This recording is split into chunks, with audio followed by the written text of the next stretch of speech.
welcome everybody who is joining us today, the 124th webinar since the Orasconu started the webinar cycle in May 2020. We are celebrating 50 years of endless and tireless work and joint work articulated with the ministries of health of all 6 countries: Bolivia, Chile, Colombia, Ecuador, Peru, and Venezuela, with the vision of advancing and making sure that the population has access to the right to health. We are going to give two key messages. Vaccination against COVID is safe and effective to protect everyone. The more people get immunized, the lower will be the probability of getting the disease. We need to protect also against the most serious ways of the disease. There are no excuses to not vaccinate against COVID-19. Climate change is threatening the life, the health, and well-being, and this crisis constitutes an opportunity to improve. We should act so that we can save our planet. We can contribute to have a sustainable development, and we can definitely buy local. We can eat plant-based and to use the bikes, and we can walk, reduce consumption, reuse, repair, recycle, restore the relationship with the nature. Nature is health. And we would also like to invite you to write in the chat box where you come from, the organization, the countries, and in this very same space, you can also write your questions, or you can send them via email to webinarorasconu@gmail.com. So here we have the normal way of working. We will have the presentations by the speakers, and then we will have a Q&A round. In order to have access to the attendance certificate, as we already do it, in any of the chats from Facebook Live or YouTube Live, you will find a link. You should fill out a brief survey, and after providing your information to issue the certificate, that will be sent in the upcoming days in your email. To start this very important day, I would like to give the floor to Dr. Marcela Mari, the Deputy Secretary of the Andean Organization of Health, who will give the welcome and the official greeting from the organization. Thank you very much. Good morning, good afternoon, or maybe good evening, depending on where you are, because every week we have people joining in these activities. The Andean Organization of Health Unanue agreement was created by the different ministers of health by Bolivia, Chile, Ecuador, Colombia, Peru, and Venezuela. And December 18th, 2021, we celebrated our 50th anniversary in the vision of working towards the right of health of people. And since May 2020, we have been conducting webinars every week with the objective of promoting learning and joint teaching and learning. On behalf of Maria del Carmen Calle Davila, the Executive Secretary of the Orasconu, we would like to welcome you to the webinar 124 to celebrate the 50th anniversary of the designation of June 5th as the World Day of the Environment. And we join the Stockholm Plus 50, a healthy planet for prosperity of everyone. That is our responsibility. It's our opportunity. It's one single Earth. That was the topic that was celebrated and then 50 years later, it is still in force. According to the report, we need to make amends with the nature. And this was done by the United Nations for the environment. And this report was published in 2021. It is urgent to overcome the triple crisis that has been caused by climate change: the loss of biodiversity, contamination, and waste.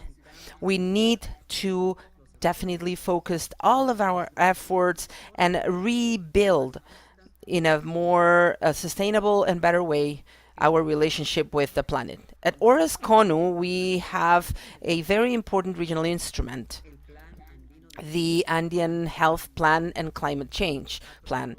This was approved by the Ministers of Health in the year 2020, and this was prepared in a participatory manner with the Andean Committee of Health for risk management before emergencies and disasters. And this is made up by delegates from all 6 Andean countries and the Planetary Health Organization, PAHO.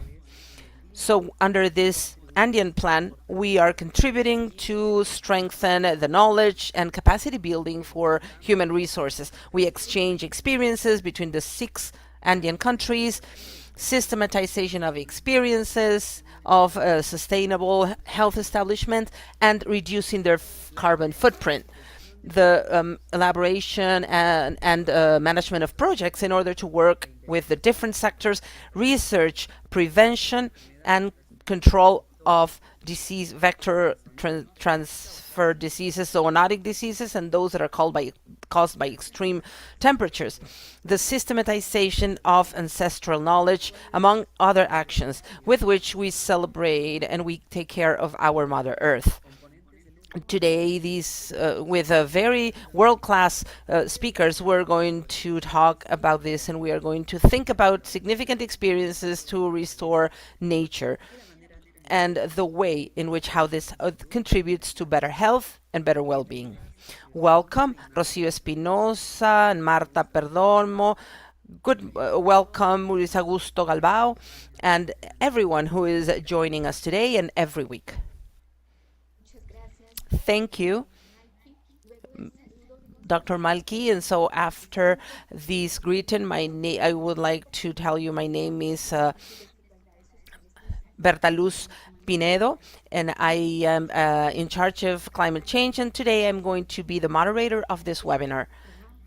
So after this official welcome, I would like to give the welcome to Dr. Luis Augusto Galbao. He's a doctor, a master's degree on public health, a principal researcher of the Osvaldo Cruz Foundation. He is a member of the Fiocruz Agenda 2030.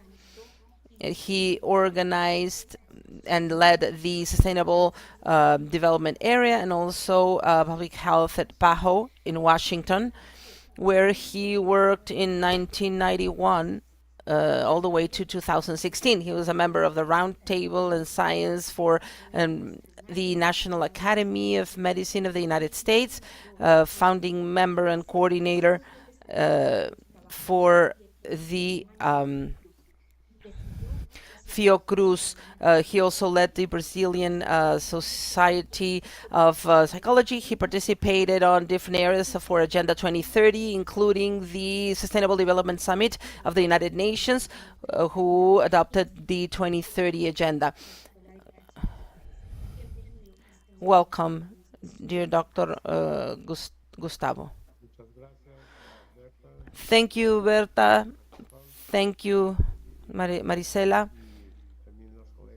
and all our colleagues, Rocio and Marta. It is a pleasure to be here with you in this high-level panel of these Oras CONU webinar. This is an organization that I know that we've been working for and with for many years, and it has really achieved many great advances for the Andean region.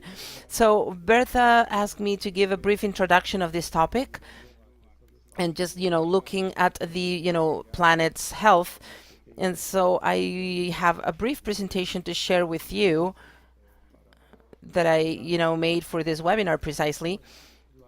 And so now, well, first of all, as was mentioned before, we're celebrating the 50th anniversary of the, Stockholm conference also, and this was a conference that was also created between two great ideas. The idea is, that development was necessary and that it is important also, and that development could also mean a restriction for the developing countries. And so this debate was, I think, happened in Stockholm. And then now this week, it's been 50 years now, and that's why the World Environment Day is a very special day for all of us. And this is the page that where you can follow everything that's happening in Stockholm. And this is also a possibility that all of us will say, okay, what are we going to do about this? Because I think that the biggest issue and the biggest and the most important issue is that we can all participate. We can all take part of this now with the new ways of communication, the new ways of working, and now in this virtual world. And we're all we can all express ourselves, and I myself did a very small contribution, and you can see down here this yellow card where I can say what I'm doing. And so we do webinars like this one and about health and environment. So I really would like to invite you to do this to celebrate and commemorate the World Health Day and World Environment Day. But of course, we started by commemorating the 50th anniversary of the Stockholm Conference. And then you can see the image of Earth, the only Earth we have, the one and only, and at least the one that we know today. I don't know, maybe later on we can discover more things, but this is the only one we know. And this is what we saw. This is back in the 50s. This was the first photo of Earth taken by humanity from space, and this was after a rocket ship that went to space after the World War. And even though it looks like a bad picture, this was the first time that we saw the curve of the Earth and how and the depth of the universe. And now this is the information that we had. This is what we understood, even though theoretically we knew that man was definitely affecting and impacting the Earth significantly, because Stoppani in 1883 already said that we are going into a phase where man is definitely changing the Earth physically.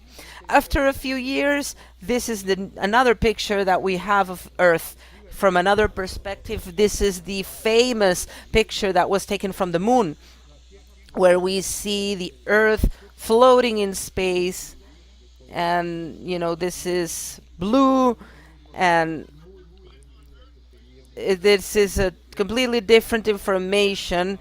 And this is what happened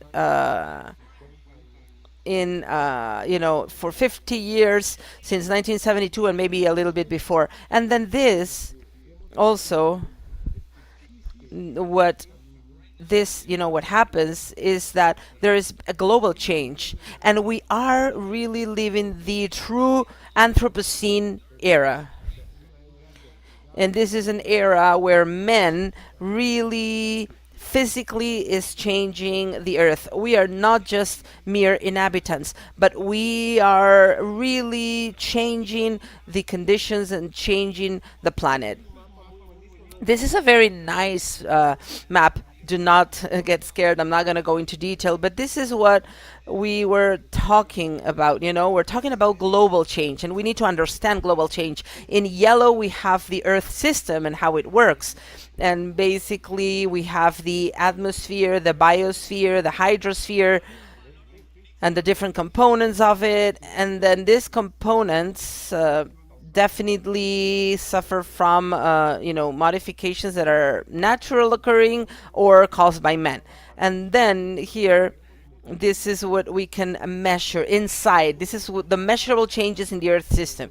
Not everything what happens here is measurable, and definitely this is important, and this is what we can say about the quality of life on Earth. About non-human causes of global change, how the orientation of Earth and the impact of meteorites and everything.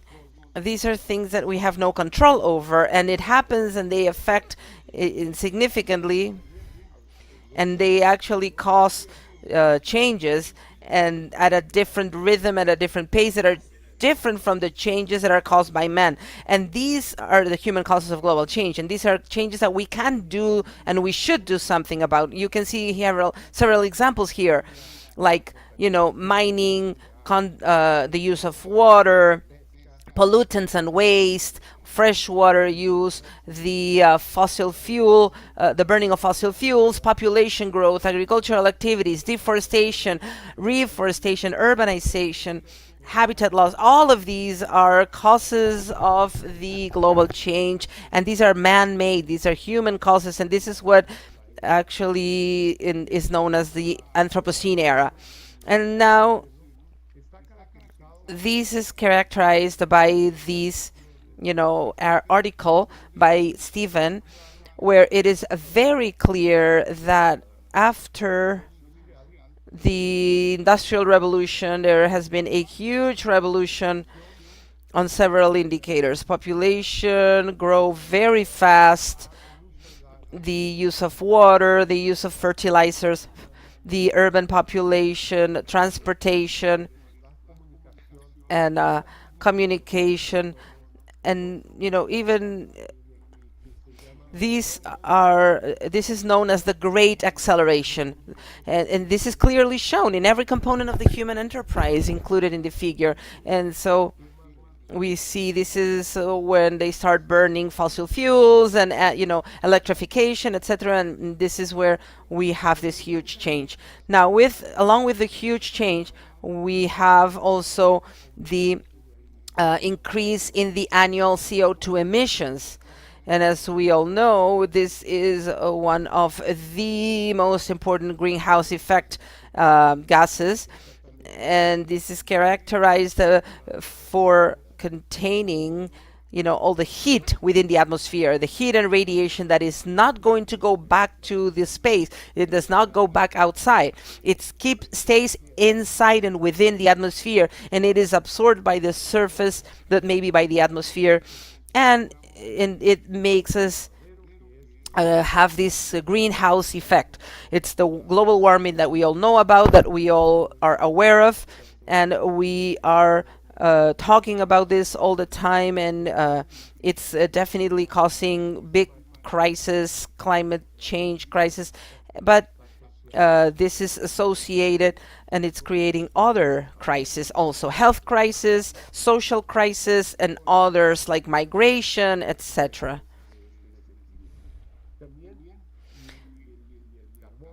And then we also have the carbon cycle, which is a very important part of what we know as the carbon cycle. And this is like the life cycle. So we have, on the one hand, the carbon dioxide, that is a very powerful greenhouse gas. And it is also true that it is a key component, that CO2 is a key component for the carbon cycle and everything that implies life on Earth. So, and this is, everything that belongs to Earth. And so we start having changes, and having things that we haven't seen before. This is a geological time, as you know. It is measured by millions of years, and we are currently during this era, the Anthropocene, or the age of man. So this is where men or humans can definitely, in a measurable way, have a global geophysical force. We're making a change, we're making a huge change, and so humans have now become a global geophysical force. It's not then only not only the transformation, but definitely we are creating a change. And after a few, million years, that maybe we're going to have these anthropological studies, and you will see, we're going to have plastics and carbon and a lot of substances that we have been producing and that are transforming the planet. They are transforming the planet in a definite way, both the biosphere and also the loss of biodiversity.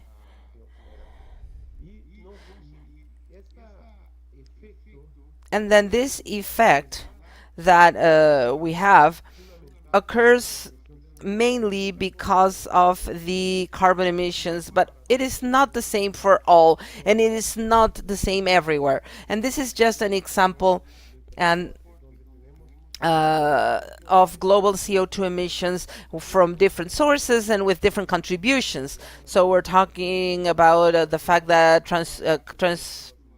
transport account for 74.5% of all transport emissions, and then it comes from road vehicles. And we see that from the most important ones are the road vehicles, cars, motorcycles, buses, etc. And then we have freight, includes trains, which is not very big. It really contributes very little. And now there are different ways of trying to measure this huge problem that we have right now, which is the problem of men causing global change and transformation on Earth, and how these and how we talk about the measurements that we do. So one of the measurements that we usually do in Latin America is the Human Development Index. These the Human Development Index, or HDI.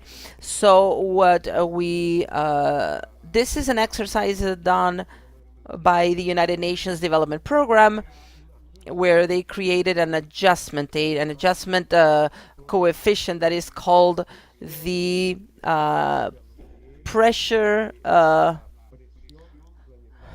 the planetary pressure. I don't know what's happening, sorry.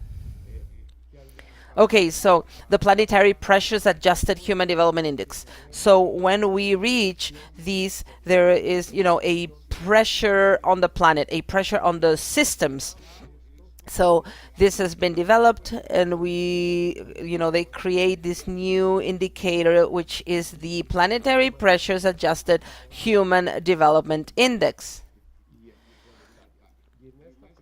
And then for these planetary pressure, we can see when we add this new factor, what we thought was the Human Development Index, which is the red line, we see that actually the Human Development Index is includes the pressure, and it means a lot less than what we thought, because that's what this is where we see how much it costs to the planet to actually have this development. And this is a basic notion that we try to understand, and this concept of we are now already in the age of man, the Anthropocene. We are causing a lot of changes in the planet, and we're responsible, and I think we can do it differently. And this is, I think, the most important lesson that we can take from this.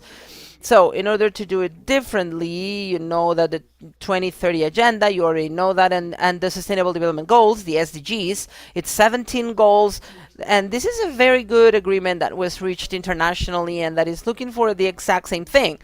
We are looking for, we have targets and aspirations, because these are aspirations, actually. It's 17 goals with 169 targets, and more, indicators and numbers that try for everyone to contribute to have a more balanced, more sustainable planet, and a more, environmentally friendly and health-friendly planet. And this is an agreement that took a while to be reached, and you probably remember that this was back in 2015. And we know that with the pandemic, it has been delayed, but it definitely was not the best in terms of the implementation. But we have done this, the studies, and this is the idea that we have to do. We have not made a lot of progress on this, and then to be able to make progress, we need to measure. We need to measure it, and this is an example of the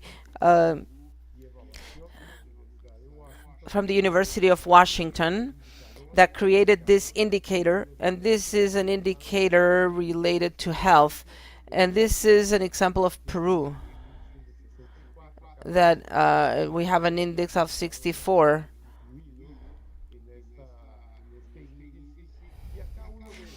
And then this is one of them.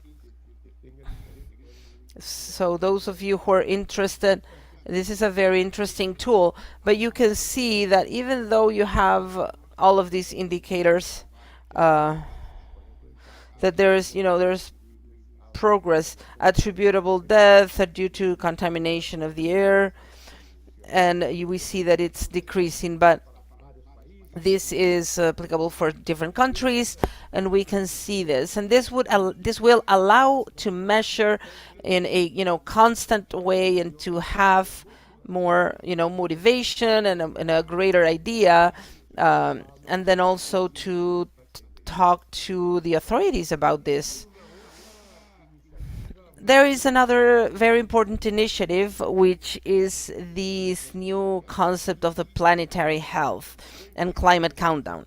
And as probably you will remember that we were talking about the global system, and that this is a system that is measured by different instances, but climate is one of the most important mediators and indicator of the status of global change. So this idea of planetary health was created. So what they want with this is that we're not only talking about the health of humans, but also the planetary health, and the human population is healthier when the planet is healthy. And so you can see that they never really made so much progress as in the past few years in terms of improving the life expectancy, reducing child mortality and poverty. There's are just some examples, but then now there, of course, we've created a lot of problems, like a very big increase in the CO2 emissions, and then the use of energy, the loss of deforestation, and also the increase in the water use, fertilizers, etc. So that this is causing issues in health. So what we have done, what we have caused with these planetary issues, you can imagine we can measure this, and about between 2030 2050, we have a big biodiversity, and maybe I think this is going to be the most dramatic of all the effects, because we cannot reconstruct one species once it's lost. And so definitely we also have a nutrition crisis, also water. In terms of water use, 40% of population lives in areas where there is a crisis, a water crisis, also a system, and then also soil degradation, which is very significant, and this degradation was caused by the agricultural methods. And then also, finally, if we do not take care of the planet, and we safeguard the planet, then we're not going to be able to solve the biggest issues, and we are going to have very important problems for health. So definitely there are very concrete measures that we can do, to get to know and learn more about the planetary health, to reduce food waste, to have healthier diets, better governance, to use water more efficiently, and deforestation, and also have family planning and city planning for sustainable urbanization. And in order to do tracking, Lancet published this countdown, that is tracking the connections, and they have established 5 major areas of follow up about climate change. And definitely this is just a measurement of all the planetary health, and this is a measure of what we are doing about the global changes. So they measure the impact of climate change, the exposure and vulnerability. They measure the measures that are taking, resilience, the mitigation measures, and then also the health benefits, especially when we change the type of transportation, for instance. And probably we're going to listen from our other colleagues, and also what's happening in the economy and finance field, in areas that can transform the planet into something more healthy, and also the public and political engagement and community participation. So this is just an example when we talk about vulnerability, population vulnerability to extremes of heat. You can see the big amount of countries and areas that have a vulnerability index that is very high and that is reflected. And then, well, of course, there's many others. It is important to think globally and to understand all of these, and it is important to act locally. And so these are just some of the instruments, the most recent instruments that were published during the pandemic. And thinking that, recovering from the pandemic, definitely it's a crisis, it's difficult, but it's also an opportunity of doing things differently. And I think this is something that any international community should do and should work on. And this is just the Lancet Commission of COVID, about COVID-19, and talking about this. There are several recommendations, and then this is also a map to a UN research roadmap for the COVID-19 recovery. This was a large group of researchers who are providing a roadmap and a guide to use the power of science for a more equitable, resilient, and sustainable future. And this is a book that we edited many years ago, this one, but it also brings information that are very relevant, I think, for Latin America. And then about the social determinants of health. And then, well, this is a very, very quick overview, and then I would like to say this is called Pachamama. Pachamama, this is what in 2011, this was a collective creation actually at PAHO, when we commemorated the World Health Day and climate change. And this was also when we signed for the first time, and with the support of Horticulture, because we also had meetings, Andean meetings, to negotiate with the different ministers of health, the first decision and the first work meeting and strategy meeting on climate change and of the region. And so this is this is Pachamama defending Pachamama. And so it's the earth and all the elements, and this is an embroidery work by embroiders in communities in Brazil. So I hope that I met your expectations, and I hope that I gave you all the information. And again, thank you very much for this opportunity. Thank you. Excellent presentation. And, the messages are really, really good, and that beautiful Pachamama that we have to take care of, definitely great presentation. And a good reminder that we are starting this age of man or Anthropocene, because there is a big role that that man is playing. It's very important what you're sharing with us about the different strategies and the Human Development Index that takes into account all of these damages that we are causing, and the changes and the relevance of this concept of planetary health and many other ideas. It's such a good thing that we have this webinar recorded to, again, listen to this message. But really thinking about acting, thinking about also what COVID made obvious. We need to work on sustainable development. Thank you very much.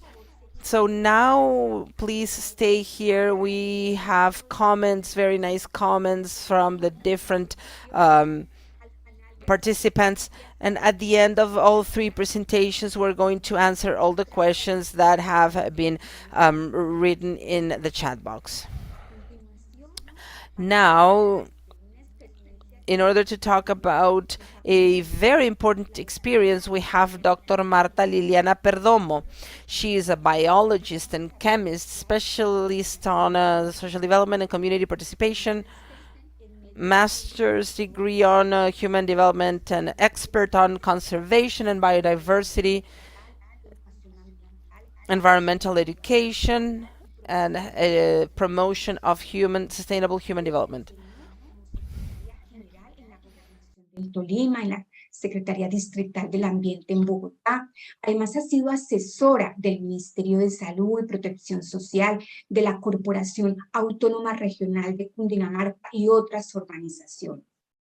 Lideró el programa de agricultura urbana, el censo de arbolado urbano, el diseño de protocolos de restauración ecológica y el control a factores de deterioro ambiental en Bogotá.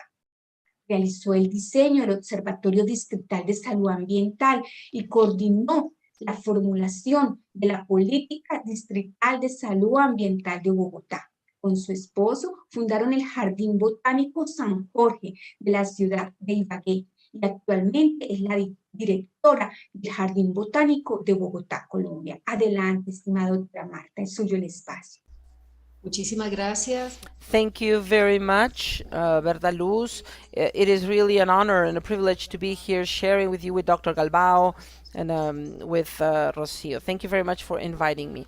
So I will now give my presentation and share my screen. So can you see it? Can you please tell me if you can see it? That's great. So you have this very nice slogan, which is the planetary health for the well-being of all people.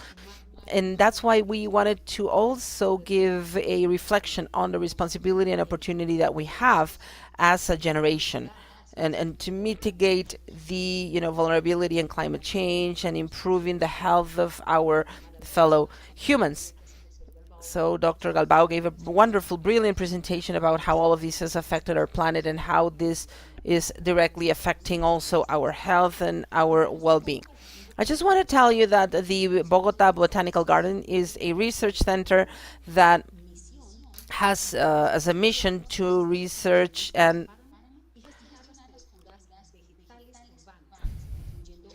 to preserve the flora of all Alto Andean ecosystems and to manage the vegetable coverage to improve sustainable development in the region. As a vision, as a botanical garden, we want that by 2038 to be nationally and internationally recognized as a research reference center in the Alto Andean ecosystems, and also it was recognized as a destination. I don't know.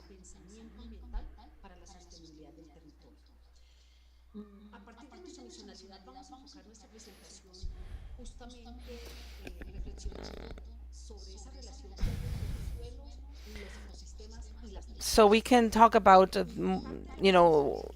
our responsibility, and part of our responsibility is that we can remember that we are part of nature, and that as we are one with nature, we need to go back to and repair these relationships that we have broken. Our mother nature that provides everything, and we are, I think, are a little bit we need to repair these broken relationships with Mother Earth. We need to understand ourselves that we are an ecosystem as well. Now we're going to talk about the microbiome, and then to understand the interdependence relationships that we have, and of course to look at this as a big opportunity to improve the relationship with nature and the contact with the nature in public policies. So from the botanical garden, we can work on this, and one of them is to really see how, as time goes by, we increase the chronic diseases, sedentary lifestyles. The urban centers are denser. There's high rises and buildings, and there's really a lot of difficulty to be around nature, and also the drastic changes.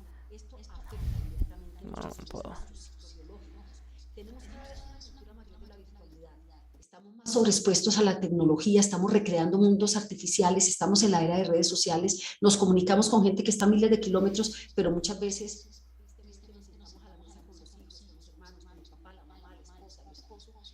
pegados al celular y ni siquiera interactuando entre nosotros, alejados de nuestro entorno más cercano, pero cerca a gente que ni siquiera conocemos. Cada vez estamos también generando cambios más drásticos en los sistemas de producción y consumo de alimentos.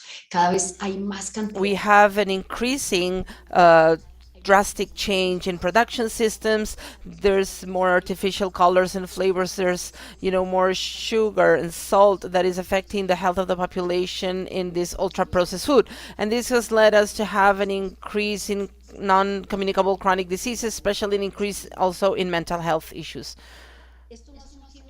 And this didn't happen overnight. Of course, this comes from different situations that as a society we've been going through in the past decades. On the one hand, we have the Industrial Revolution and the Green Revolution. With the Industrial Revolution, as was presented by Dr. Galbao, we took the carbon that was contained in the soil so that the fossil fuels could actually make our productive processes faster. And then with the Green Revolution, we started contaminating thousands and millions of hectares of soils with agrochemicals and fertilizers and pesticides in order to produce food for the population that is increasing and increasing. So Industrial Revolution and Green Revolution, they have both systematically affecting this symbiotic relationship that we have, the human beings with the nature. We have those industries that are in charge of producing food and makes us dependent, and they have also been depleting the local agriculture.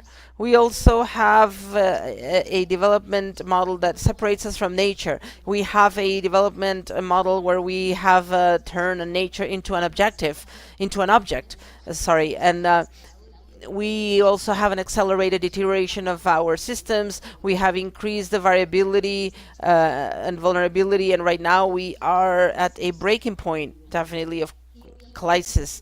And then, of course, we also have a deterioration of the physical and mental health conditions in all the populational groups, not only people the elderly people, but we also see that there's more and more diseases that should not be happening in children. We have, younger populations with diseases. Our Mother Earth is providing us with everything, and definitely this is where we have where we live, and we more than 99.9% of our evolution process, and that explains why physiological we feel better when we are in synchronizing the rhythms with the rhythms of nature. We as human beings, we have different natural physiological changes. No.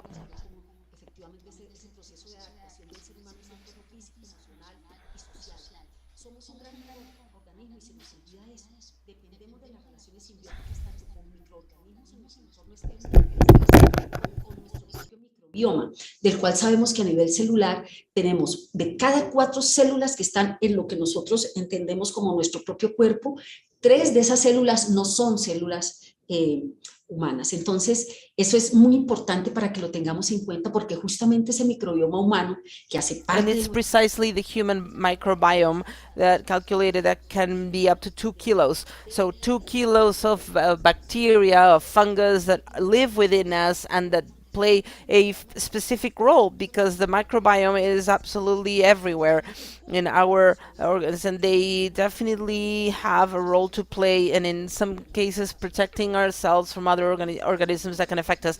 And then just like us, the human beings, we have the human microbiome that plays specific roles in terms of metabolism.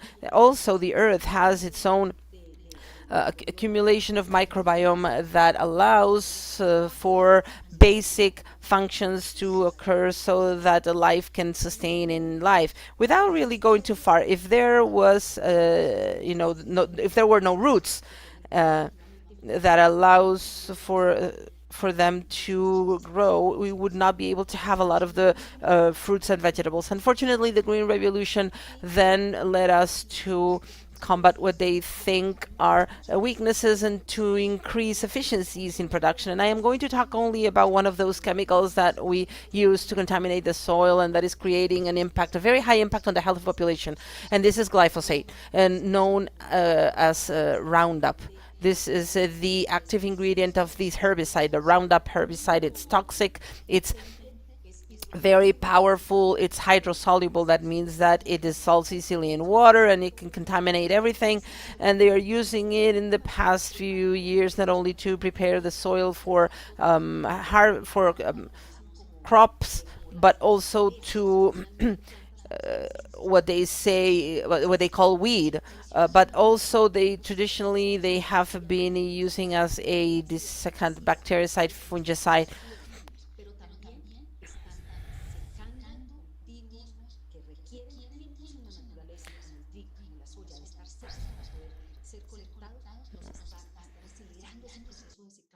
Con glifosato para garantizar mayor productividad y mayor explotación del suelo.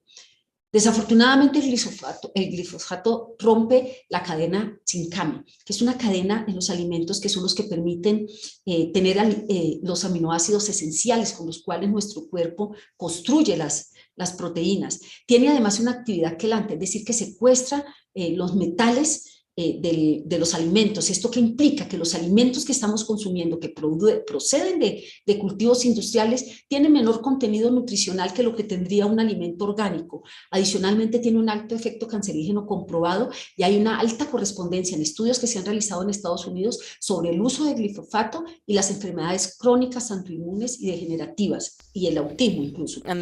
And so here I just have two charts so that you can see from 1991, 1999, you can see an analysis of cases.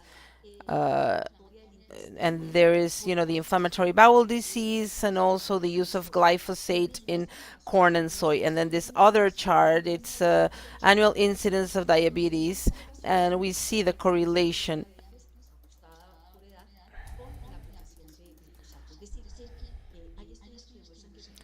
There are studies that show that actually what we are consuming right now can be definitely generating a lot of diseases that are more difficult to face. Among others, the diabetes. There's also direct and indirect effects of the vegetal microbiota and the human microbiome for human beings, and we have this series of microorganisms that are necessary to continue with the functions. And so if we have a poor soil, when we don't really have a soil that has enough microorganisms and they there's no recycling of the nutrients, then we definitely are going to have plants that are also poor. They are malnourished and they are also contaminated with all of these, and they are contaminated with herbicides, fertilizers, pesticides. And so this is what we are consuming. And if we're consuming food with some chemicals, but we also have nutrition that is very rich in meat and with hormones and everything, and then also with rests of pesticides, with not a lot of microbiota, a little little fruits, little vegetables, and that is going to generate a very fragile health. And then on the other hand, if we have soils that are rich in microbiome, then we're going to have plants that are richer, healthier, with better conditions, and we are also going to have agriculture that allows us to use biofertilizers and to do biological control of pests and diseases, and we're going to have a better health. And if we actually try to use this as a basis of our nutrition, then we're going to have better health. And I am saying this because what we do as a botanical garden is to promote agriculture, permaculture, and organic food. Also, as the Botanical Garden of Bogota, we are responsible of managing integrated management of all vegetal coverages in Bogota.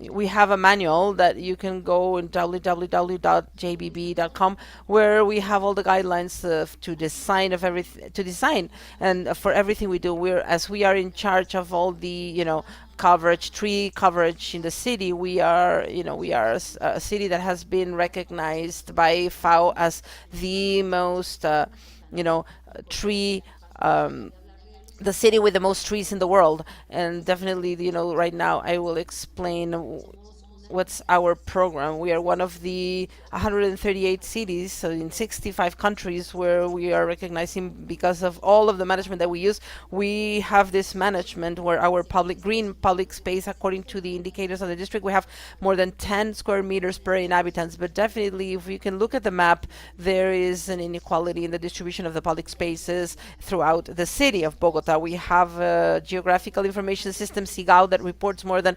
1,300,000 trees in public spaces, and where, part of our role is precisely to maintain and to manage all of the trees, all of the biodiversity, and to ensure that there are the very conditions for the distribution of these, the trees and the benefits that they produce. And then in Bogota, we have something that is known as the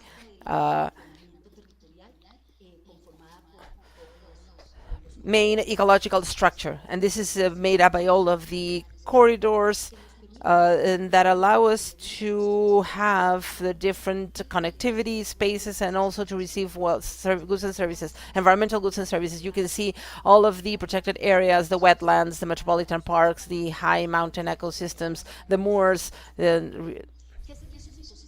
So what are the ecosystem services that we have been studying with the botanical gardens?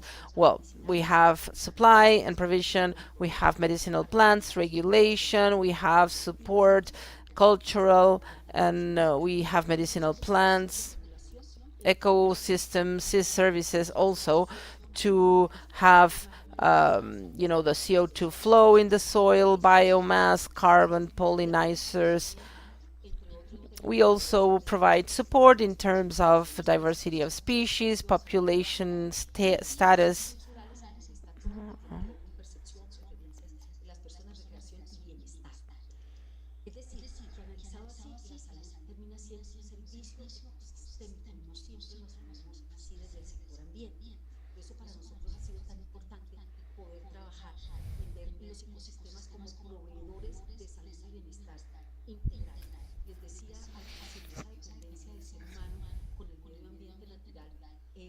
Es algo que llamamos normalmente esa biofilia, y es porque los ecosistemas nos prestan servicios que son indispensables para nuestro bienestar, no solamente alimentos y medicinas, aire y agua, sino el solo contacto con la naturaleza ya nos genera a nosotros mejores condiciones de salud física y mental.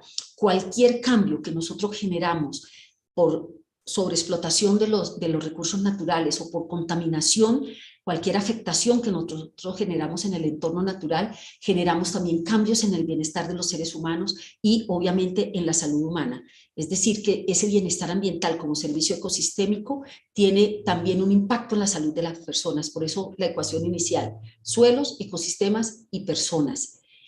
En términos de los determinantes ambientales y sociales de la salud, ustedes saben muy bien que en el tema de salud ambiental la OMS viene trabajando. You know that in terms of the environmental determinants of health, you know that the WHO has been working on this analysis of the relationship between environment and health. And all of these factors, all of these biological and chemical factors that can affect the person's health. In Bogota, we have a district policy for environmental health. This was developed in 2008 and 2011, where we take on public health as a field of public health. And this is looking at the interaction between the environment and health, and the effect that the conditions of the environment has over the quality of life. And these environmental conditions, we deal with the determinant that generates either a protection profile or a deterioration profile of human health.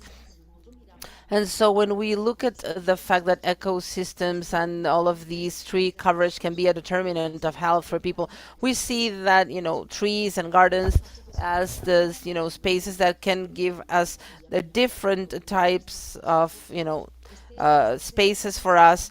And this coverage also improves the quality of life.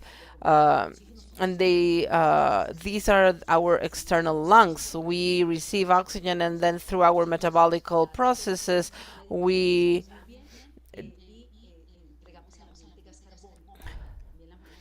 have the regulation, and the trees, then they take the CO2 and they turn it into an oxygen. So the trees are a huge carbon sink, and they also allow to regulate the urban hydrology, and also they try to and they are also a good buffer for noise contamination. And then we also have something that has been defined as the nature deficit disorder. And this is a disorder that comes from the current lifestyle. While it is true it is not a recognized medical condition, definitely it has been identified how people that are not in contact with nature have issues like chronic stress and physical and mental health issues. There is an author that has been working this, Richard Lowe. He made this book. It's wonderful. It's called the Last Child in the Woods, Richard Lowe, and he compares how all of these lifestyles have changed. And children that before used to be in natural spaces, they went to climb trees and went into rivers, and now everything has changed. Now kids are always in a closed space. They go to the mall and they're permanently stuck to the screens and social media, and they've seen how in fact our kids are more and more having physical and mental health issues, more so than kids are in more natural spaces. And so we also at the Botanical Garden, we have been working with some strategic partners to promote this concept of vitamin N, or vitamin nature, as an alternative to overcome the nature deficit disorder.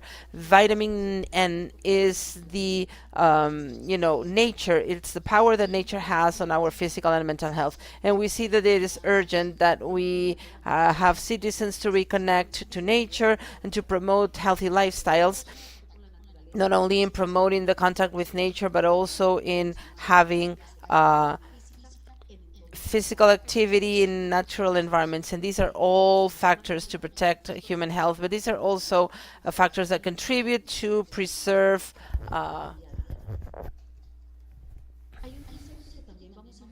There is another concept also that we're going to see, which is the biophilia, or love for life. The hypothesis is based on the work of biologist E.O. Wilson, where it says that humans have the instinct to connect emotionally with nature. And so this, sense that we have of connecting with nature and with other forms of life, and that is part of the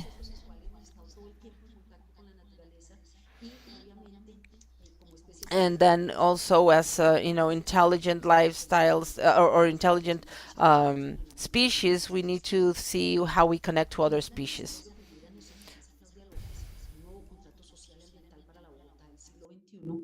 Tenemos un programa gigante que es el programa de reverdecer a Bogotá. Es de que Bogotá, como una gran matriz urbana que alberga cerca de 8 millones de personas, pueda tener cada vez mejores condiciones ambientales para garantizar la sostenibilidad en este territorio. Y dentro de este programa tenemos el programa Naturaleza, Salud y Cultura, que tiene una meta dentro de este cuatrenio, que es vincular a 20.000 personas en la implementación del programa de Naturaleza, Salud y Cultura, promoviendo desde la apuesta de la ética, una apuesta ética, el cuidado de sí mismo, de los demás y del ambiente.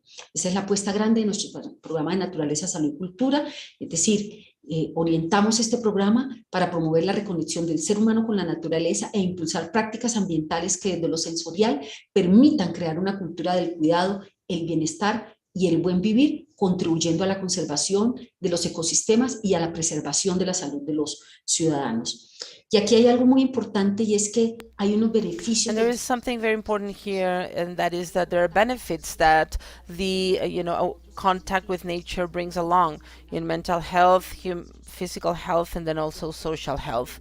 So I already talked about the nature deficit disorder, and that is the disconnection with nature. And then on this analysis, we can explain why diseases are increasing, both physical and mental. Among them, we have cardiac diseases, chronic diseases, non-communicable diseases, autoimmune diseases, neurological issues, learning issues, ADD, autism, and also the, stress, anxiety, depression, mental diseases, fatigue and sleep disorders, and even suicide. And there are scientific studies that show us how, indeed, To be in contact with nature improves the quality of life of people, and it improves also the recovery processes in people who have had some sort of a surgical intervention or are recovering from a disease. And so on this link that you find in here, you can see some literature on how the contact with nature improves, and it definitely improves. Definitely, even having a patient that is closer to a window improves faster than someone who is not. There's also evidence about the reduction of the symptoms of diabetes, better sleep, more attention, and additionally, there's studies that show how indeed we have a response that our brain and how our brain responds to that. And so there's definitely, this is where we show the evidence of what happens when there is a disconnection with nature. And there's more studies here, and precisely about stress, anxiety, depression, and the effect of health in the immune system. And then there's also very, very important research. This is a Japanese doctor, Dr. King Lee. He's an immunologist and the director of the Japanese Society of Forest Medicine. He created something called the Shinryoku, or the forest bath. And these are therapies of immersion in nature, particularly in forests, where Dr. King Lee has been documenting for over 40 years what is the effect of having contact with nature. And he's found several things, among others, that this forest bath can definitely improve the immune system, improve the natural killer cells, and then increases the production of anti-cancer proteins. And according to the studies that he has done, that the effects, depending on the time of exposure, can definitely even last up to a month. And then also being able to be in nature space, to quiet your mind, to disaccelerate what we are doing, to stop for a minute, to breathe deep, to connect with our senses in all the natural spaces, to listen to the birds sing, and to listen to water flow, and to really look at the small details of nature. It quiets our minds, and it allows us to improve conditions of mental health. But they also have found that there are some phytohormones in forests that can affect positively or impact positively the health of people. There's scientific evidence also about the psychological effects that maybe with the pandemic also stopped after the lockdown and quarantine. And then they have identified how people who were exposed to greener spaces in the first year of the pandemic reported lower depression rates, lower anxiety rates. And so this definitely means that even during the pandemic, it was completely needed to have spaces like parks and open natural spaces.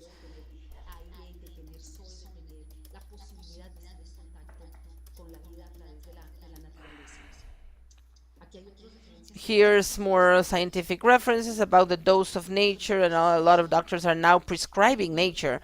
And also at the botanical garden, I was talking about this. We have a proposal for a pyramid of nature dose. And so we believe that the contact with nature should be daily, 30-40 minutes a day with anything that we have around us. So being able to go out to the closest park, and in any area that we are, to go and being able to enjoy a little bit of sunlight, or contact with nature at least 30 minutes a day. And then a week, has to be 2 hours a week to be in contact. And we have parks, reserves, wetlands, anything. And a weekend a month we should go and to be resting in rural areas, in nature, in national parks or natural reserves. And the idea that at least once a year we can be in several day trips in natural spaces where we have the possibility of disconnecting. And I am pretty sure that this nature immersions will definitely improve health. To spend more time will make will make people more calmed, less stressed, with more vitality, reduce the levels of cortisols, other stress hormones, to regulate the blood pressure and the heart rate, to strengthen the immune system, to improve the oxygenation at the cell level, to improve the sleep cycle and our cognitive capacity. In the United States, Canada, and Australia, there are some organizations of doctors that are prescribing nature now. We have the information, they get the information of the parks where the patients live close by, and they prescribe amounts of time in nature as part of their treatment. And so at the botanical garden we have the program for nature, health, and culture, and we have named it Jardín Vital, or Vital Garden. We have eco yoga, we have stretching in natural spaces, we have painting, we have packages that we have with different population groups, where we do circuits of activities like the sensation forest, the therapies forests, where we invite our fellow citizens to really use these areas so that they can go and to walk barefoot on the dry leaves, to slow down and to get all of this immersion with nature and this natural therapy, to get all these benefits that you have to slow down and to be able to wake up your senses and then to reconnect. We were lucky enough to have an international symposium of vitamin N in the year 2021, and to reconnect in and this was in partnership with the Colombian Association of the Heart and different entities like Part RX, which, by the way, is some of these doctors that prescribe this vitamin, and also foundations that work in developing guidelines for these therapies. And then we also had scientists and medical researchers talking about the importance of reconnecting. And these presentations are on the YouTube channel of the Botanical Garden. I remember King. We have presentations by Dr. King Lee, etc., that prescribe natures that and that also allows us to talk about the nature therapies, and so that you can actually download them and look at the videos. We have the possibility of offering the nature therapies that we offer them in the botanical gardens, or also in other areas of the city, to link these natural areas of the city to enjoy vitamin N of our fellow citizens. Additionally, we developed the urban and peri-urban horticulture, where we've seen great benefits in these urban orchards. So we not only have benefits in terms of the city, that we can use the spaces better to produce food and to promote the consumption of fruits and vegetables. Also, other benefits include to improve the quality of vegetables, herbs, and fruits. We see that it increases the emotional well-being, self-care, feeling of belonging, inclusion, social cohesion. Also, dealing with post-COVID syndrome. And it's a place where the different citizens can get to know each other and also to connect to nature. And so that means it's not only there's financial, social, and health benefits of having these urban orchards.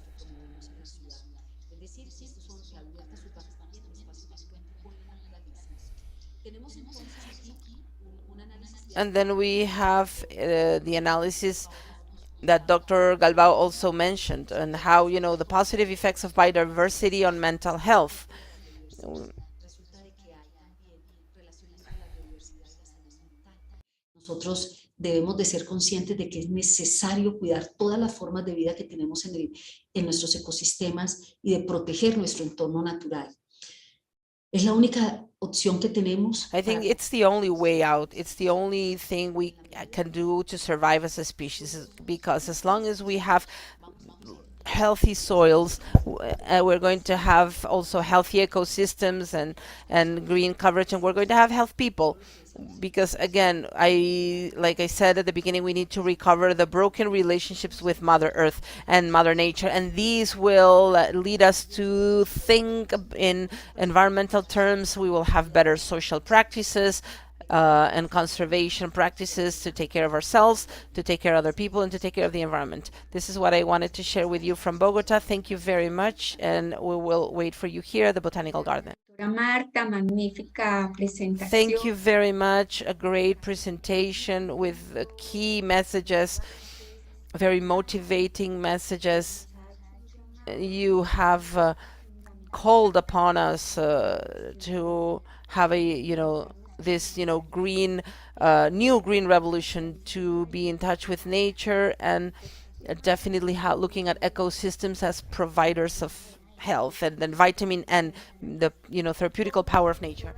How we all need nature to improve our physical health, our mental health, emotional health, and social health, to improve our well-being and not only prevent diseases, but we need to have more time and to be more in touch with this. And the biophilia is a very interesting concept. According to this vision, the fact that we evolve in nature makes our health to depend on the fact that we interact with nature, to really prioritize nature and prioritize our health. Thank you very much. Dr. Marta, please stay here. We've had congratulations and questions also that we're going to deal with later on. But now we have the next presentation to talk about a concrete experience of biophilia, love, immersion, and support to nature. We would like to welcome Engineer Rocio Espinosa. Rocio has a master's degree on business administration and a broad experience in finance, and she has worked in the past 10 years to work in this field. Por mujeres, fundada en el año 2010, donde se gestiona y cuida 916 hectáreas de bosque amazónico en la cuenca del río Las Piedras, en el departamento Madre de Dios, Perú. En Arbio, Perú, Rocío realiza la gestión de actividades de conservación, la formulación y gestión de proyectos sostenibles de innovación y medio ambiente, bajo los lineamientos de los Objetivos de Desarrollo Sostenible 5, igualdad de género, el Objetivo de Desarrollo Sostenible 13, acción por el clima, y el Objetivo de Desarrollo Sostenible 15, vida, ecosistemas terrestres. Antes de 2010, la ingeniera Rocío trabajó y se desempeñó como consultora independiente y gerente de administración y finanzas. Le damos la más cordial bienvenida. Adelante, estimada Rocío. Muchas gracias, Berta, y muchas gracias por la oportunidad de estar en este panel. Thank you for the opportunity to be here in this panel, and definitely these two people have talked so very well about climate change and the importance of planetary health. If you allow me, please, to share the screen.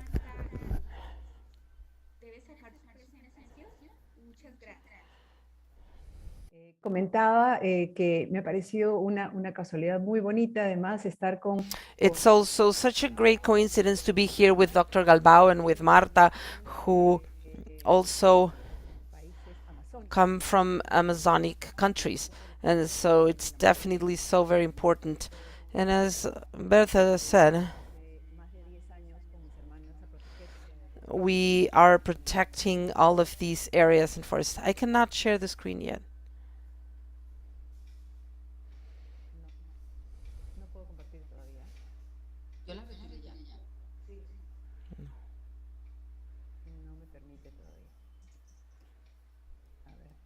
Vuelve a intentar, por favor. Ahora sí, ahora sí.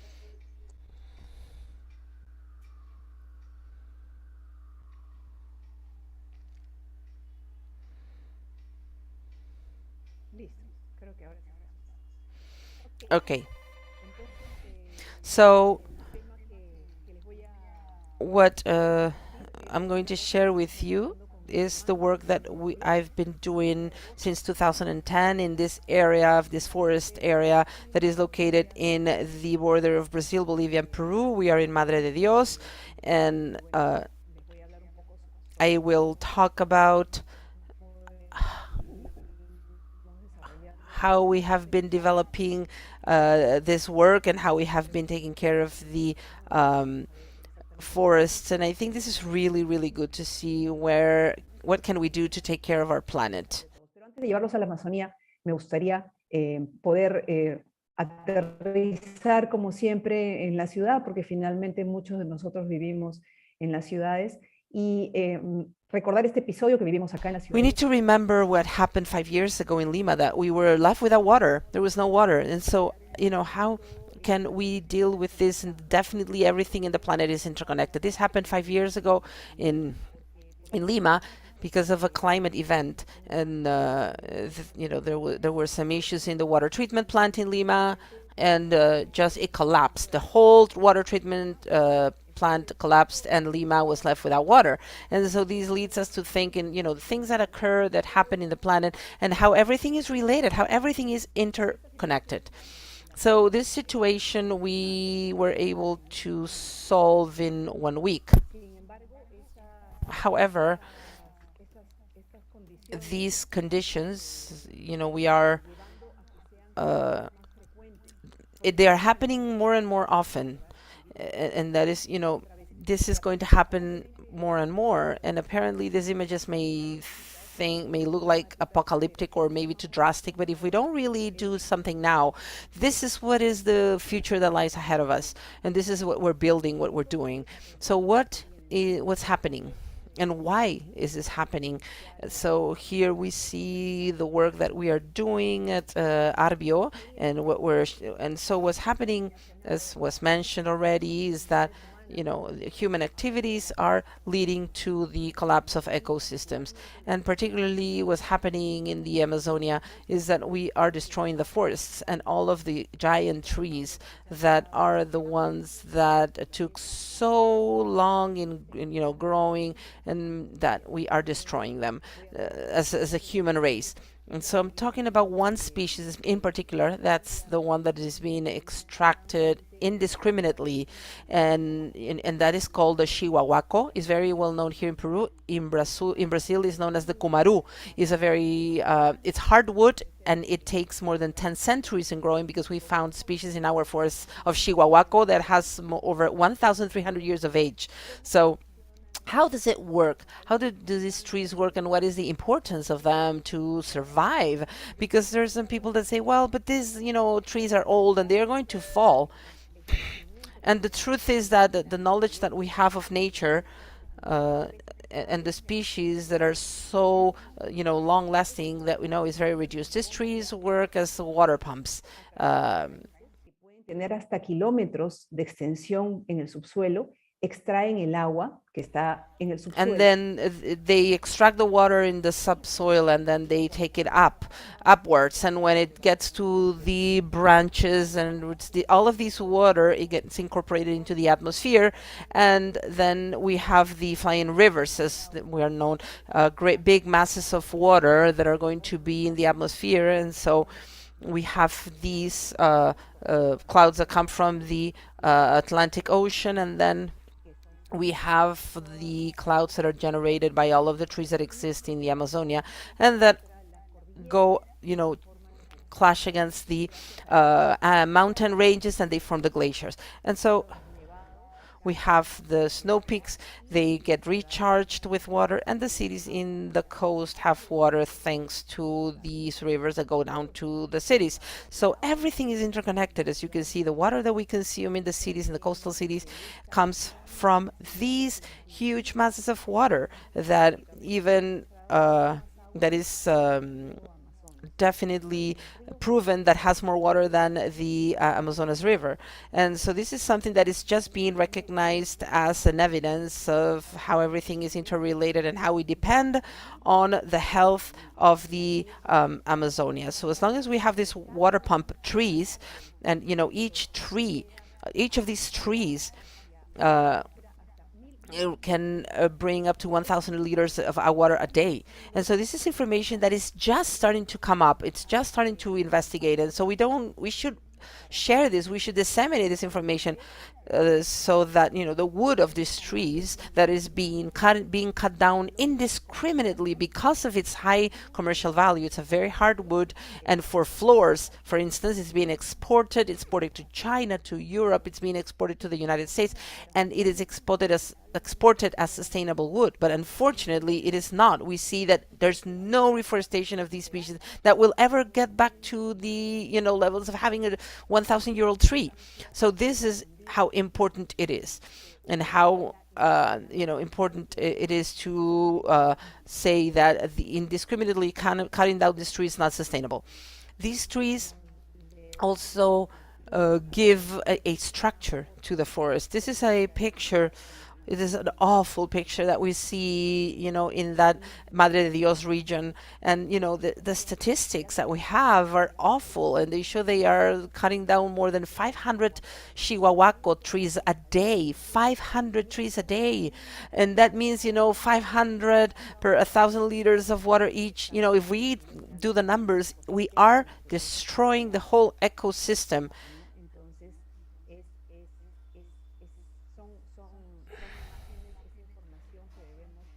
And this is information that we should know to change our consumption patterns as well. And the value of this wood is definitely not more than what an ecosystem provides to the whole planet. So to give you an urban equivalence, the level of deforestation that this is happening is huge. If we compare Lima to the forest, in 1 year, only in 1 year's time, 75% of the city would be destroyed. And you can imagine how many people that we have at home. You can imagine the destruction of the whole city in only 1 year. And this is the level of destruction that we're dealing with. This is the level of destruction that the ecosystem is going through. So all of the the fauna and everything that is being lost, and all of the animals that are getting without being left without a home, this is amazing, and it's terrible. So what do we do? I think we can all do something, and a lot of people talk about reforestation. There's a lot of reforestation plans, and also and that is very good in the cities. We need trees, we need more green spaces, so reforestation is good. However, but are we going to wait for 10 centuries, to have a giant tree like Chihuahuacos? And, these trees provide so many ecosystem services. So the message is we cannot wait for 10 centuries. We cannot, and we should not cut down this kind of trees. And this is like, a natural heritage for us. Sometimes they want to compare this to Machu Picchu. For those of us who are in Peru, this is even more important than Machu Picchu. And we don't know yet everything that that we need to know about these trees, and they deserve respect and reverence. So what have I been doing with my, colleagues and sisters? We protect the whole species. We, this is what is being destroyed indiscriminately just because of the price that it has in the market. And so we have this forest area, almost 1,000 hectares, that is now, it's like Miraflores, whole district of Miraflores, which is a district here in Lima.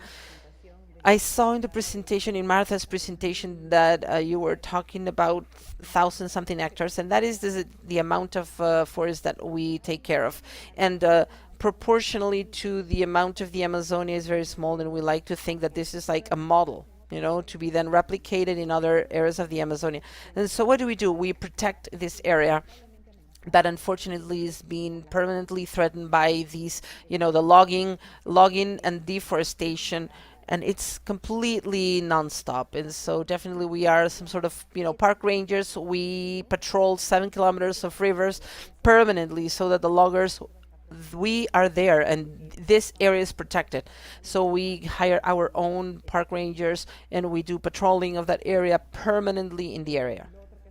Then something else we do is we do research, because what we do, of course, we need to know. We didn't know, for instance, about the age of these trees, and so the past 3 years we have been doing this research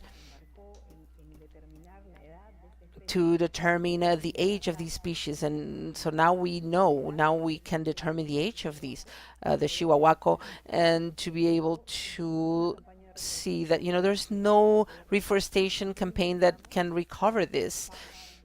And so this is, something that we do, because for us, the health of the forest, it means that all of these species should coexist in a natural state. And biodiversity of this region is incomparable. And cannot compare this to any other forest in any part of the planet. We know that the Amazonia is mega diverse.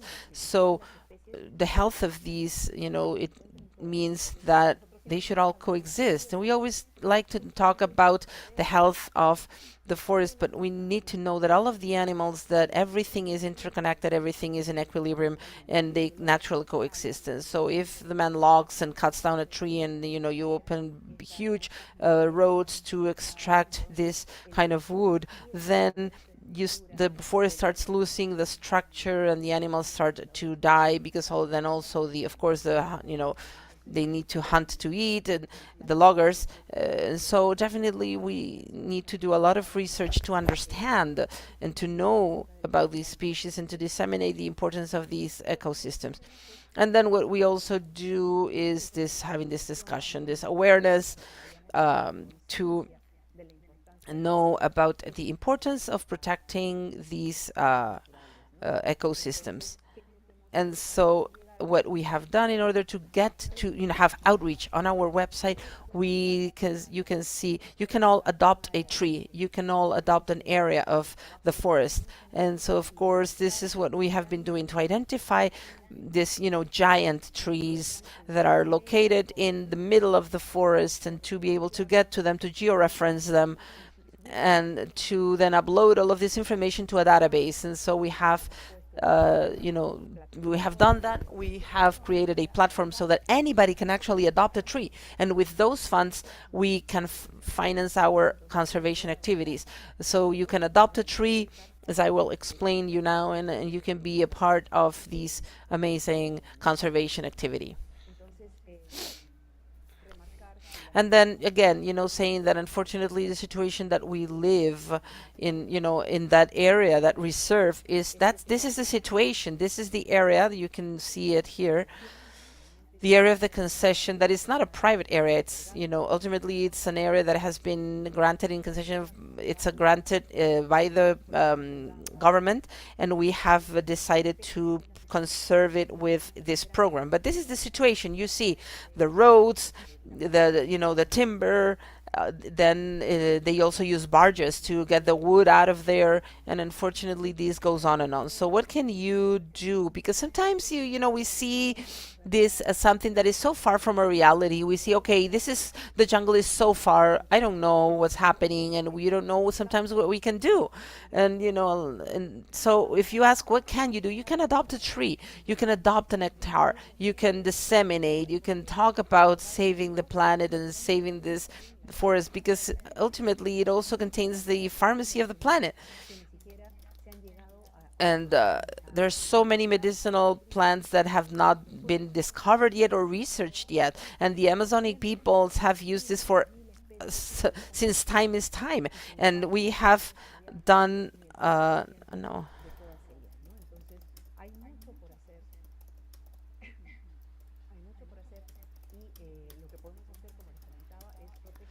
Entiendo. And we can protect the trees. And, we love to say that someday, we have the dream that the lo podamos hacer para regalar la adopción de una especie que está siendo protegida.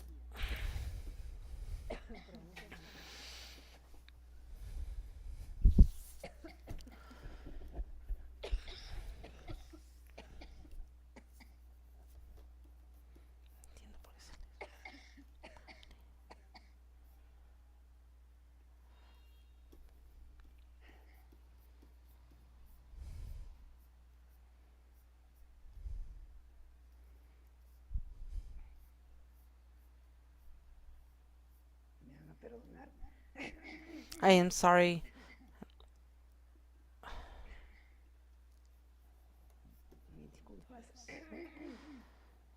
So I am sorry again. Can you hear me?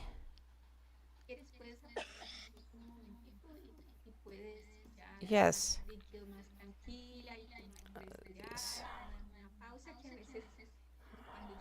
Sometimes, you need to breathe and just pause for a minute.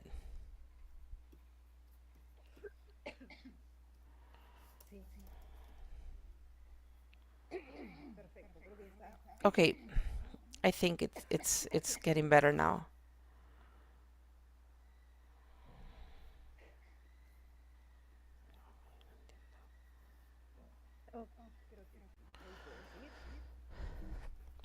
Okay, I'm doing better now. So I was telling you about this opportunity that we have on our website so that anybody can really adopt a tree, even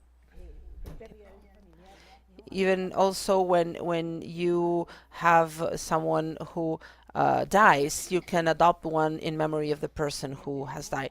We also have the option for companies of protecting these by adopting hectares of forest. And then I want to give an example here of the Andean Organization of Health, who I am very happy to say that they have adopted 16 hectares of the forest. And this is our map of the concession. And you can see this area where, a lot of companies and organizations are now protecting with us.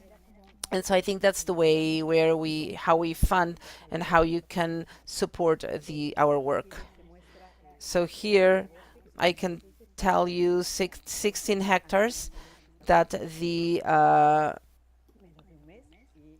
Andean organization has adopted, and we're really proud that you are part of this job of protecting the health of the environment. Thank you. And then I can tell you how the companies can use this to promote on your own what you're doing. There's banks already, and they have it as on their websites or social media. There's an example also of someone that on their business card they are adding the that stamp of our organization.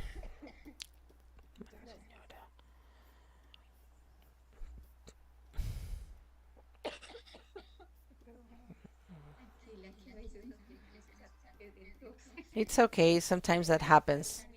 If you want, you can stop, and maybe in the Q&A round, you can complete your presentation. Thank you very much, Rocio. Excellent presentation. Thank you very much to, talking about the coherence. As you can see, the Andean Organization of Health is, doing something according to the principles and values, and we are going to strengthen the work that we do and to be responsible. And definitely responsibility in this case means to take care of ourselves and of others. And also when we're responsible for this, we say, okay, what can we do?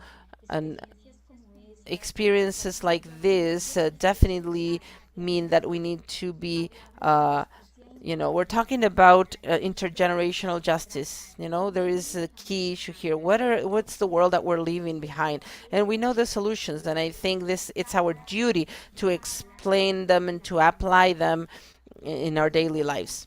And so the answer requires the commitment and the capacity to demand everyone else to have a healthy environment, to demand it from the government, from the companies, and from everyone else. Thank you very much. So now we're going to thank everyone who is logged in right now, everyone from the ministries of health and the organizational, environmental organizations, social organizations, and from other entities from Bolivia, Chile, Colombia, Ecuador, Peru, and Venezuela. And we have, also European countries, Asia, Africa, other countries in Latin America like Argentina, Mexico, etc. So thank you very much to everyone who is logged in today. So now we are going to move on to the Q&A round, and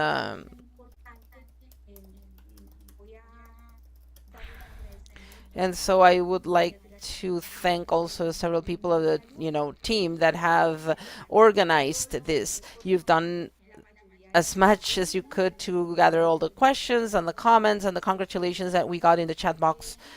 And the first question is for Dr. Guto.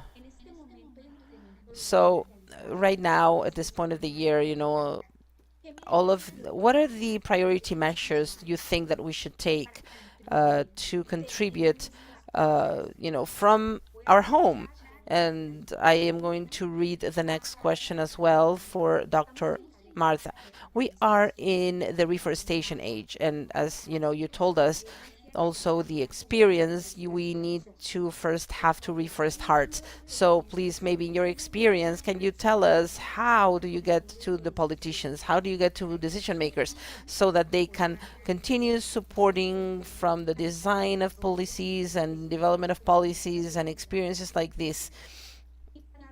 And then for Rocio, also with this idea of reforestation, if you can tell us how, in the experience of Arbio, Peru, how do you get to children, boys and girls, and thinking if they are already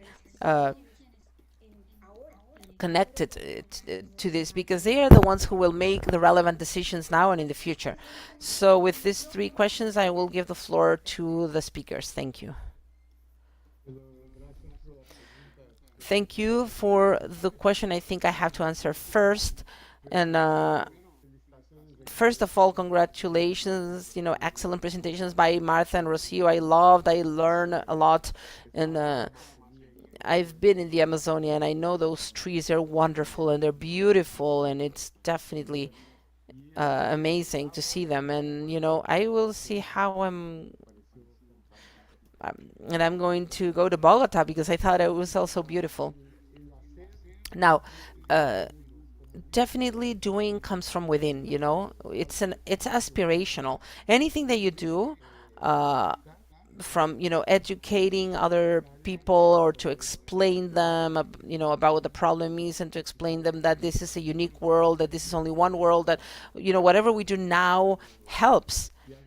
And even we can influence this, and we can influence the planet in general. So everything that has happened and that has occurred based on international agendas is based on the civil society activities also. This is not,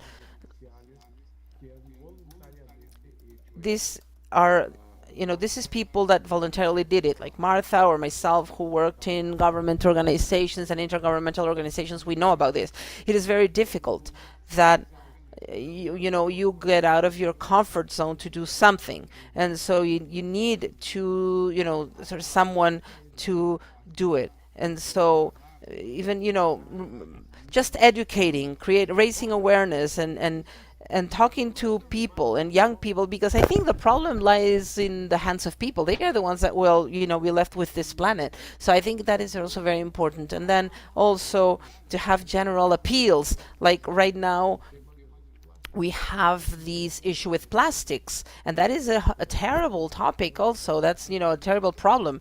There's countries like Rwanda now that, I was there recently, and you cannot get in the country with plastic bags. It's prohibited. You need to get in there with paper bags or without bags. So, these are things that are pretty simple, that you may think they're simple, and you contribute with this, plastics and energy. And I think this is one of the major problems. So if we reduce our energy consumption or transportation, we are also helping with that. I think there's always something to do from within, and and I think there's always something we can do, either with an organization or individually. I think we can do, and there's always something to do, always, and we can always improve it and to do this. So this is what we have. There is a lot to do. It's not something that is going to happen overnight. And even though we all stop, we know that this process that already started uh, with climate change and biodiversity take a long time to revert. So we don't need to get frustrated. We need to do it knowing that we're doing it for the next generation, and to really be happy that we're doing something. And I hope that I answered the question. Thank you.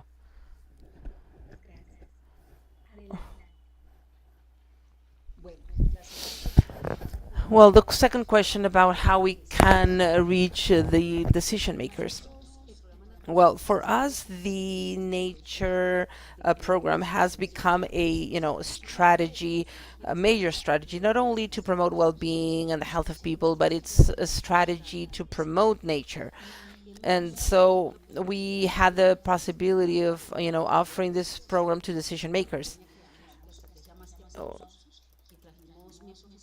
We have developed a program, and we brought in about 1,000 people from the government, and so we had to work with the public health decision makers, and so we are creating some partnerships so that we have more people prescribing nature. And so I think that one way of doing this is, with the experience, with information, with the right information. I think that as long as we have, and as long as we are aware of this, that is, I think we won't only think about, that this is just, isolated activities, or people thinking about, climate change. And some people say,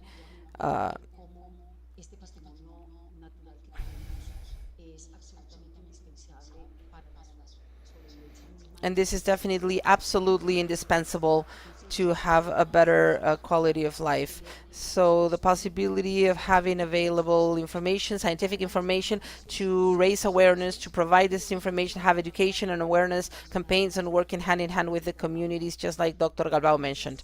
And it is definitely necessary to empower society, and to have long-term changes, because just like he says, the state can be very slow and can be very hard to change. So there's inertia everywhere, and definitely it's very complex to deal with public institutions. So definitely we require amazing people like Rocio, who we just heard, and her sisters, and her communities, and how they are defending this heritage. And it's empowered people to conserve nature. So I think we need to require that, a lot of social participation and engagement, to have sustainable change.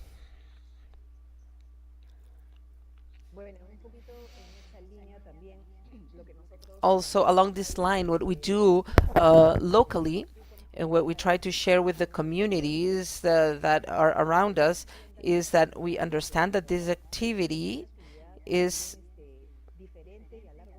different and long term, and it's very valuable.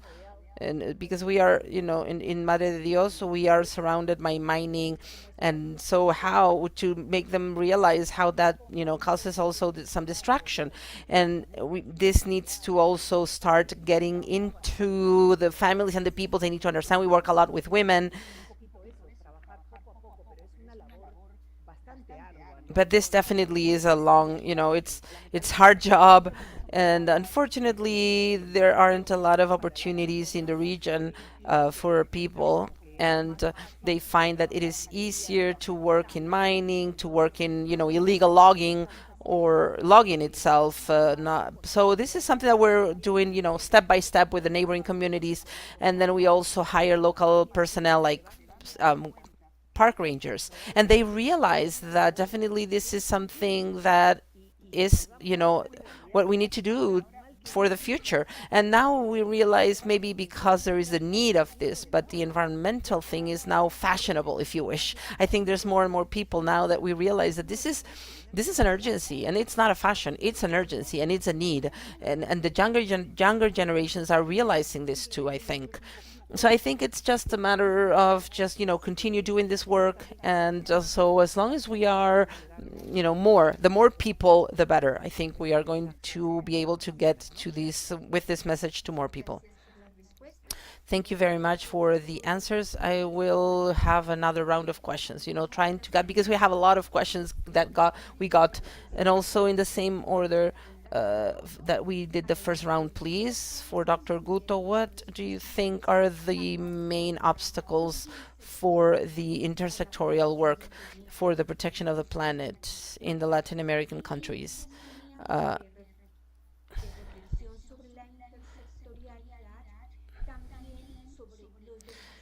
and then also the challenges of to improve public policies.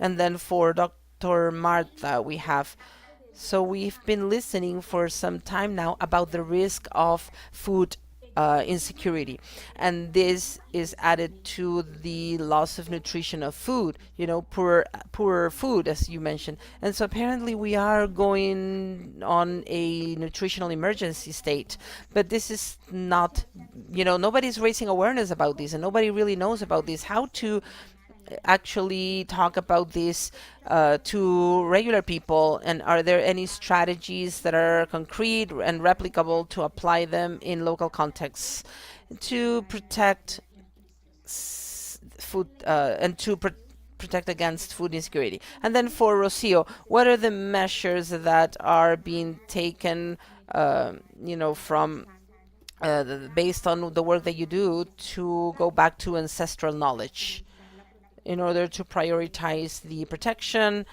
of the ecosystems and the forests, but also of communities that have been historically marginalized, and also if there is any volunteer program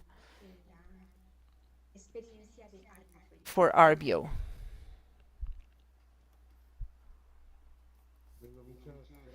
Well, thank you very much for the question.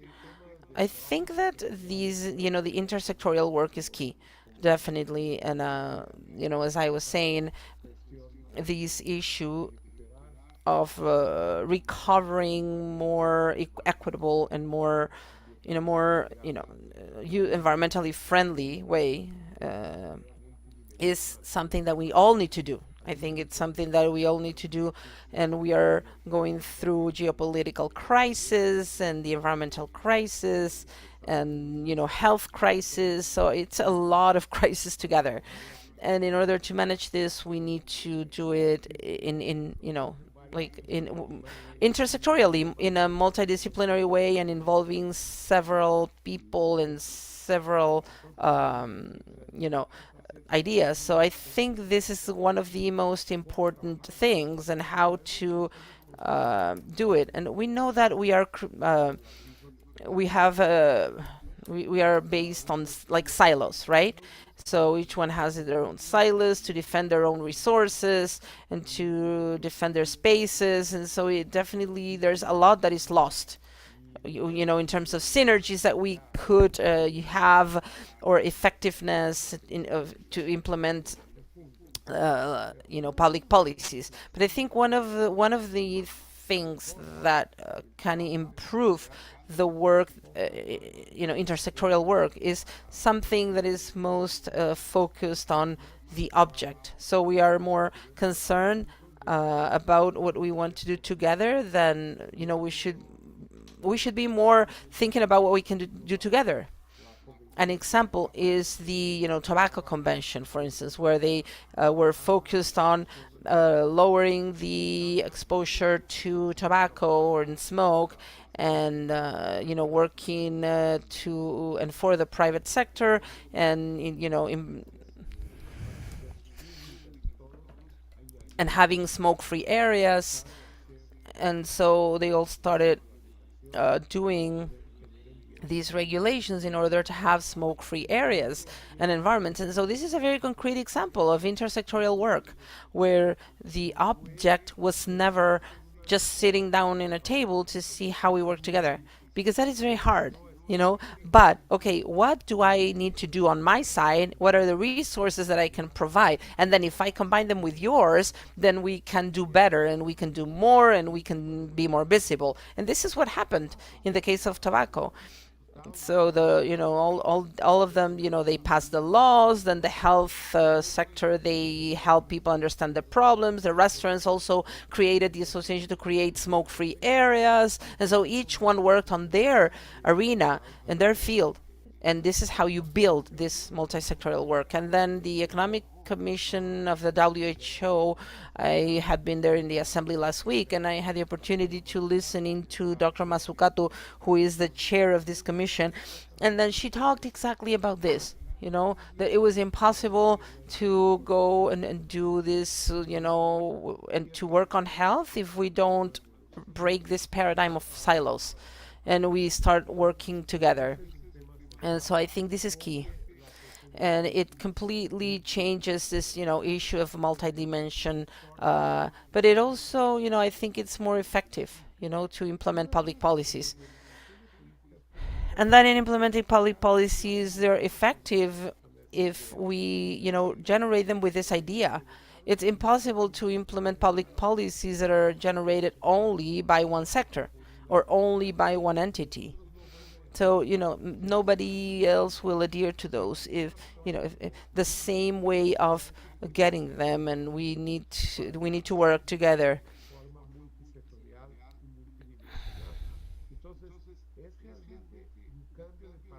And so it's a change in paradigms, and change in practices. And so with this, definitely resources, I think, are going to be more effectively used.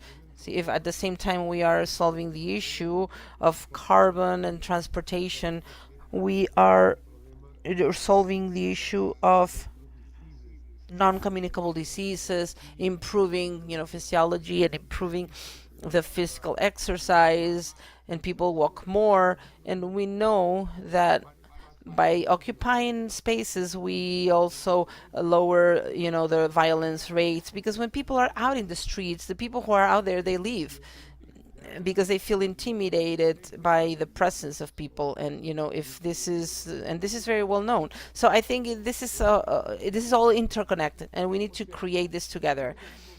So we are, I think, in a moment that we need to talk a lot, and that's why it is important, and that's why then you need to understand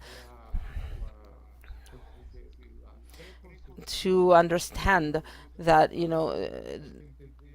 that we cannot do this alone, and we need to understand the reasons that others have to do the things they do, and where we can have a common thread. I think this is the most important thing right now.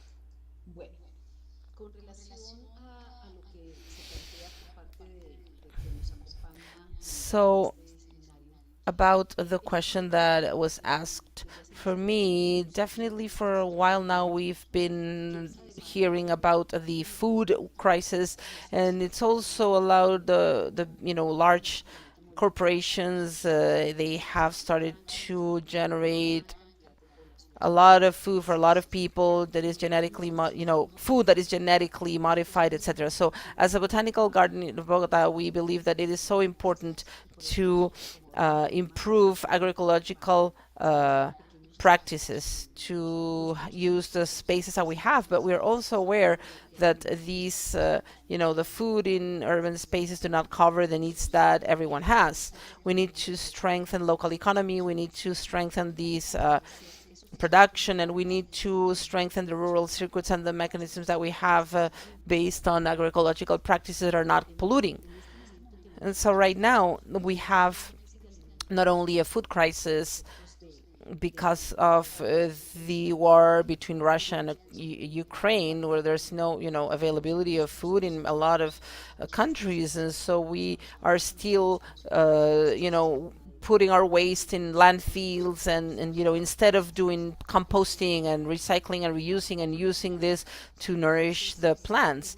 So we definitely need to close the cycles of materials. We need to be aware of these, and maybe as long as we can keep on raising awareness about the need of going back to these agricultural practices that are cleaner, and the need of buying directly from the farmers and improve local economies, promote processes that will allow to have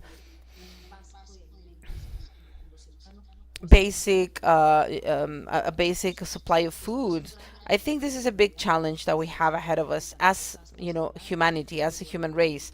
But definitely, I think this is the only alternative, because we need to go back to us growing our own food, in the spaces that we have, and we need to strengthen the circuits of local community and to foster human and urban development.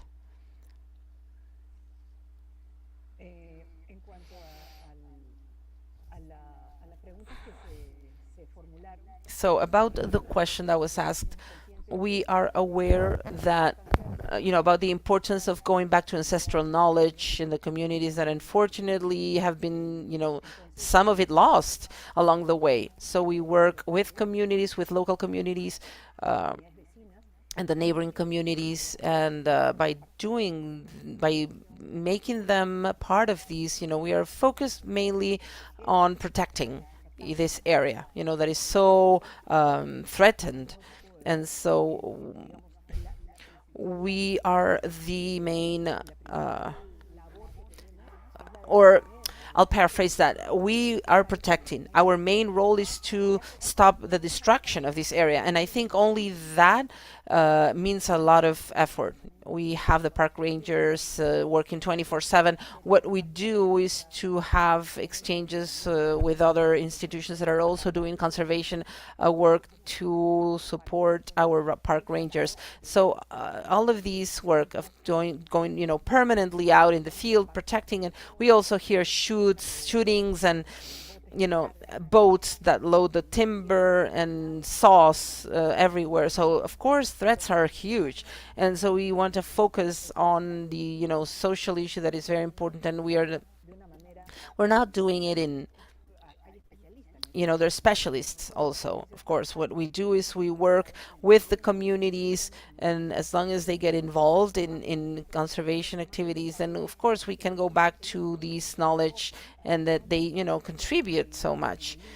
And in the use of, plants, because they know a lot, especially the elderly. They know about medicinal plants, about resins and tree barks and other uses, because they also know about the constructions. And so we get all of this information, and we take it all in, and we try to share it, and we try to definitely also, when we talk about getting fruits and nuts and all of these, we try to leverage. So I think that it's this interaction with the communities that get us richer, and it helps both sides. So on the question that was asked about volunteer, well, what we do for volunteers is it's more aimed at investigation or research, actually. So anybody who would like to do a thesis on that, or we propose some topics, for their thesis that are for us are good for us to do research. We welcome all that kind of volunteer researching. So that's it. We are very interested in basic research and applied research also. And then we can use, non-timber products. So that is for us a huge interest that we have at RBO. Thank you. Thank you very much for the excellent replies. Thank you for all the questions. There is no time to answer them all, but we are going to take them into account to define the topics of the upcoming webinars. We value the participation and interest. To close the Q&A round, I would like to ask the three speakers to give one final message in 1 minute, please.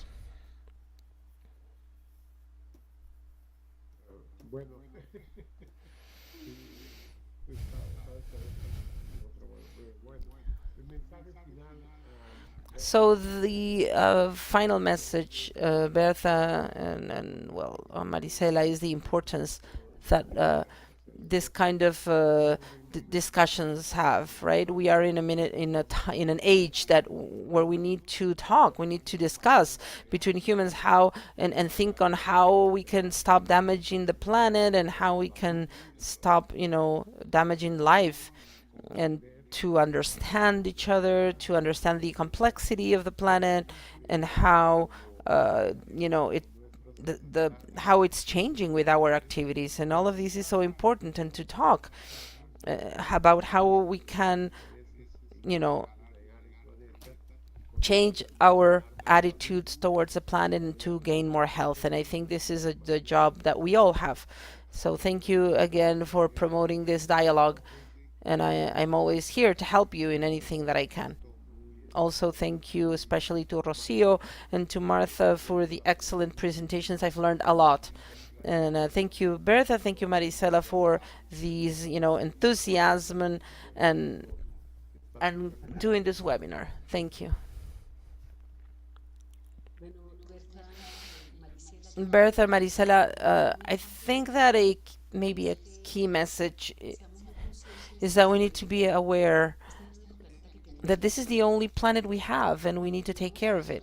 And we take care of it by closing the cycles of materials and, improving what we consume and being more rational in terms of the natural heritage that we have, and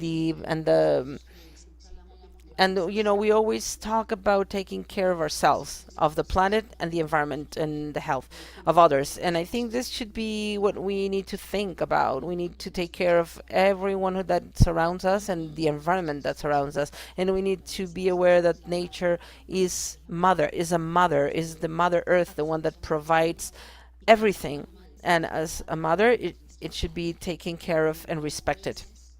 So thank you very much for the invitation, for inviting me to be here. Thank you, Marisela. Thank you, Bertha, for organizing and be excellent hosts. Thank you, Luis, Rocio. Also, thank you. It is a pleasure and it is an honor for me to have been here today. Thank you, and please come to the Botanical Gardens of Bogota. Well, for us, the message is always to, stop destruction. It's urgent, and we need to do that now to stop destruction, and it's crucial. We can do something. We can all do something. And so please go on our website and adopt a tree and recognize, what the nature has given us. And natural forests are something that we need to do, and it's something that we can all investigate and disseminate. And this, for us, is the message of getting together and helping the environment. Thank you very much, Bertha. Thank you very much to the organizers, Marisela, and it's an honor having shared with Luis and Martha. I've also learned a lot with your presentations, and thank you very much.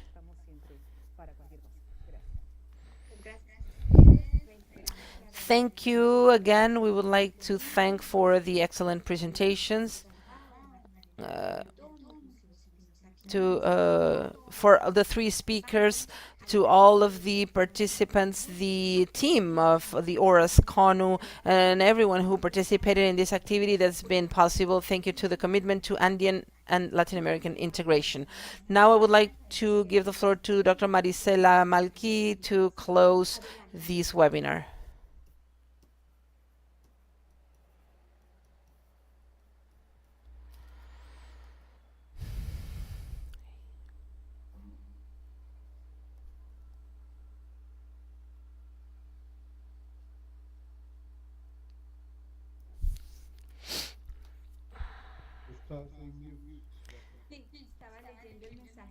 Yes, so I was reading her message right now. She has some difficulty with the connection. She's not being able to get audio. Well, so on behalf of Dr. Mari Carmen, oh no, of Dr. Maria Calle and Oras Konu, thank you very much. We are all committed to the commitment of to protect Mother Earth. This is a challenge, and on the day to day, and also to contribute to structural changes in the policies of government, and also to do advocacy to create change and generate a better relationship with nature, but also between us, between ourselves, to build more equitable and fair societies. Thank you, everybody, and have a good day.